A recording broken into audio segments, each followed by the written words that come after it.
basic, everything about it, all right? All right, the running form technique that we're going to teach here is basically reactive, instinctive elasticity, okay? Build up elasticity. So that means you have your foot cocked, ready to go. Everything that happens is going to be through impact, right? Like Newton said, for every action there's an equal opposite reaction, right? So if you're putting force into the ground this way, it's going to propel you that way, right? Makes sense. A couple simple things you don't want to do, okay? You never want to cross center line with your body, okay? Whether you're running endurance or whether you're running out here with the sprints for baseball or football or whatever, all right? The arm action is going to be face to pocket, okay? Arm is basically in 90 degrees, maybe a little bit less or a little bit more, okay? Basically going to go face the pocket the whole way down, all right? The faster you want to move your feet, the faster you got to move your arms. It's all connected, okay? You want to keep your shoulders back, your chest up, all right? Hips full. You want to lead with your hips, all right? Basically, breathing, I'm going to tell you to breathe in through your mouth and out through your mouth, because you show up on game day and you got a deviated septum and you got a sinus infection, which a lot of people have deviated septums, okay? You throw a sinus infection on top of that, and you try to breathe in through your nose and out through your mouth, you're not going to get any air in there, right? So that's why I always tell people, breathe in through your mouth, out through your mouth, okay? When you inhale, you want your chest to move up, move out, okay? When you inhale, or exhale, your chest goes in, okay? So you don't want really your air to come in here. Everybody goes to the doctor, puts stethoscope on the back, says, take a deep breath. Everybody goes like this. Most people go. We put all the air right here, okay? That's not helping us because our lungs are down here. That's where we want the air, right? So when you're taking in your breaths, one, you want to control your breath, okay, as much as possible, okay? But when you inhale, when you exhale, inhale, exhale, okay? You want to get that deep breathing, all right? Bless you. All right, so next thing we're going to talk about is leg action, all right? So leg action, basically, you got to scoot back for a second, okay? Leg action is basically, you know, the old school thought is basically a cycle action, okay? Your foot comes down, you land on your toes, you'll wipe your foot off, and you kick back, right?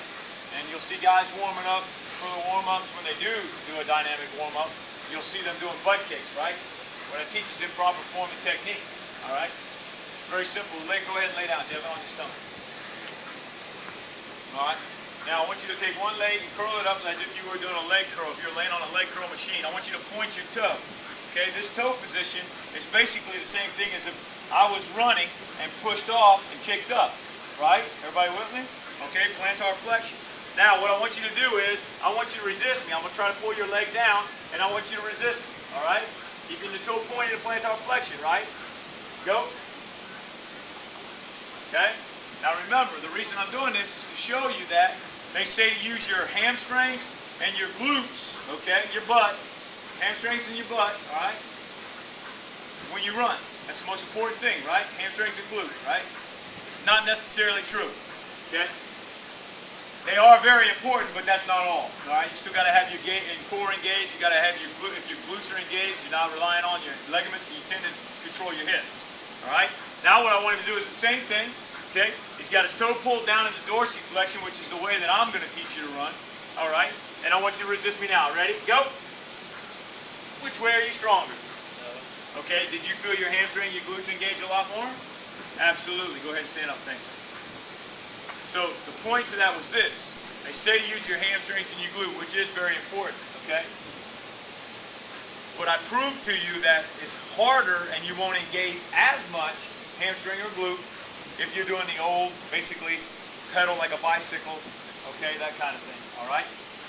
So the running form technique that we're going to talk about, okay, is keeping the toe pulled up, okay, in dorsiflexion, okay? You got your glutes tight, okay, like right now, this left glute is real tight, okay? Notice I'm not swaying in my hips. You'll watch people run down the road and they're doing this, or they're crossing center line. Now they've got all kinds of problems going on back here. The other thing is this.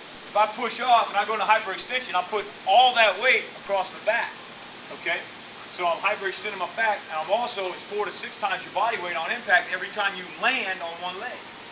So if you got your foot out in front of you, running heel to toe, you're going to have some problems either in the ankle or the knee or the hip, right? If it's out here 4 to 6 times. And plus, you got to come down to go through, and the foot takes a longer time on target, which means you're going to have a slower leg turnover.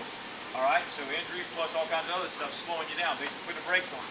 Okay, and then there's the pose method. All right, the pose method is basically toe pulled up. Okay, a lot of people on the pose method, and I used to travel the country teaching the pose. All right, triathlon clinics and running, form and technique and all that. Okay, and I used to teach the pose method, and it was really good. Okay, but just as everything else in the world has kind of evolved and we've gotten better at it, and we see science has proven this and this and this. Okay, Mark Verstegen comes up with this form of technique that I'm going to show you. Okay, I've modified it a little bit for my guys because I run a lot, so I've kind of tweaked it a little bit. That helps me, and that's what I'm going to do to you, show you guys. Okay, so basically the pose method is toes pulled up, but when you hit the ground, you wipe the foot off, and you end up with that cycle action of that whole butt kick thing. Everybody with me? All right. Now, if you land, if you have your toe pointed, and you land, okay, you got to go down to come back up, right? That's not elastic, all right?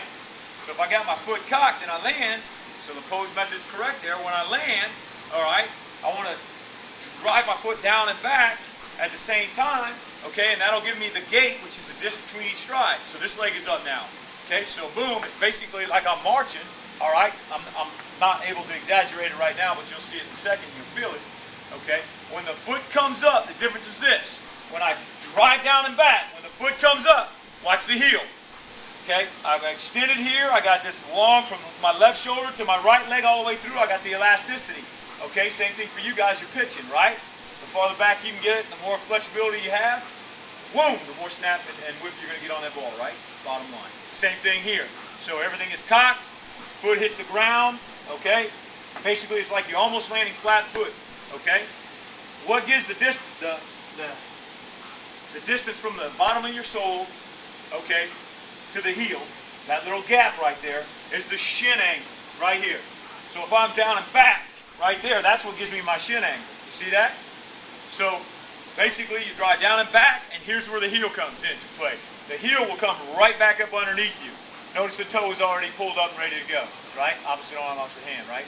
Face the pocket, all right? And of course, if this was an endurance type running, basically we would change. Your leg you wouldn't be striking the ground as hard, and your arm action would be face the pocket. Okay, it would still be inside like so, basically rubbing the nipple on it. All right. But for the short, powerful stuff, everything has to be tight and explosive. Okay, elasticity. If I pull that rubber band back this far, it's only going to go right there, right? I pull that sucker back like this, it's probably going to hit you in the eye. You see what I'm saying? And your body's designed like that. We're built off of bands, crisscrossing. And the more you keep these shoulders back, chest up, okay. And big thing that runners do when they tendency to start this program right here is collapse their shoulders into because they got tight hip flexors and such, all right? So what they're going to do is bring their shoulders down. You see that? See how I'm bringing my shoulders down? That's the last thing you want to do. Keep the shoulders backing up and just basically push through the ground and run it, right? Arm action, leg action. All right. What we're going to do now is I'm going to go ahead and have you guys get yourselves my arms just a little bit over right here where the black line is. You'll see my line. Okay? You're just going to put your arms up chest level and you're going to fall forward. Okay? You should be able to feel, if you don't feel right now like you got a little bit of heel lifting off the ground because of the shin angle that we talked about, scoot your feet back. Too far. Go ahead and scoot up. Butt cheeks tight. All right. I challenge America to find a bigger, taller Mexican, 6'7". They just don't grow them like that anymore. All right, butt cheeks tight. All right. The other thing I forgot to say is before you do anything, same as lifting, right? What do you got to do? You got to engage the core, right? So in order to engage the core, what you got to do? Suck the belly button in and up, right?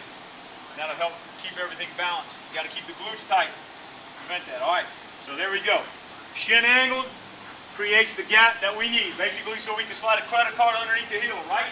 Shoulders back, chest up, boom. Hips forward, you want to lead with the hips. Okay, since we're here in Louisiana, I'm going to say if you had a fish hook around your belly button and they were pulling on you, all right? Boom. All right, for your cages. All right, now what I want you to do is lift one leg up, right leg up. There you go, pull your toe forward.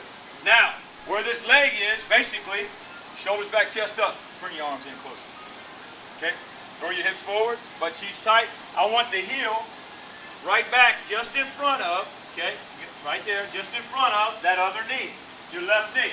All right? Keeping that toe pulled up. So when you strike, it's down and back, right? So what I want you to do is basically, if you're running correctly in the beginning especially, it's going to feel like you're running flat-footed. But I want you to get used to putting that power through the ground, all right? So here we go.